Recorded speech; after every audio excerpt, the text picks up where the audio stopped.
Специјално комунално возило ќе набави општина Карбинци за потребите на јавното претпријатие Плачковица. Со помош на ова возило смет ќе се собира и од плачковичките села, што не беше пракса до сега. Возилото ќе биде со двојно поголем капацитет од сегашното, односно со капацитет од 10 кубика. Во крајна фаза е подготовката за тендерска постапка, со што се очекува до крајот на летото претпријатието да добие ново возило. Општина Карбинци спроведе форумски сесии на кои што учествуваа граѓаните на општина Карбинци и кои како приоритет дадоа го сметаа возилото кое што на јавното претпријатие Плачковица е од големо значење, со што ќе се подобри квалитетот и капацитетот на собирање на смет од населените места.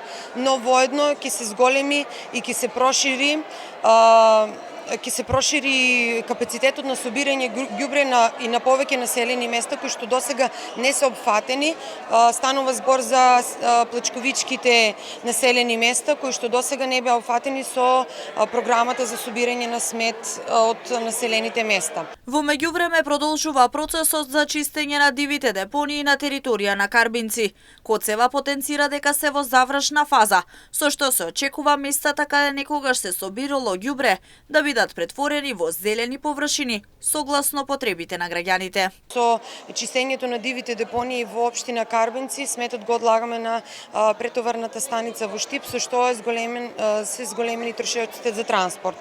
Воедно сакам да кажем дека и чистењето на дивите депонии во крајна, односно во завршна фаза. Сите депонии се исчистени во целост.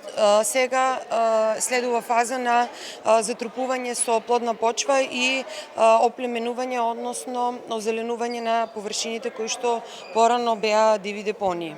Целта на јавното претпријатие Плачковица е подобро место за живење за сите. Токму затоа се работи на креирање на свеста кај граѓаните да не го оставаат ѓубрето на места кои не се за таа намена и на таков начин да не се создаваат диви депонии. Децидна е дека заеднички може да се зачува чиста животната средина.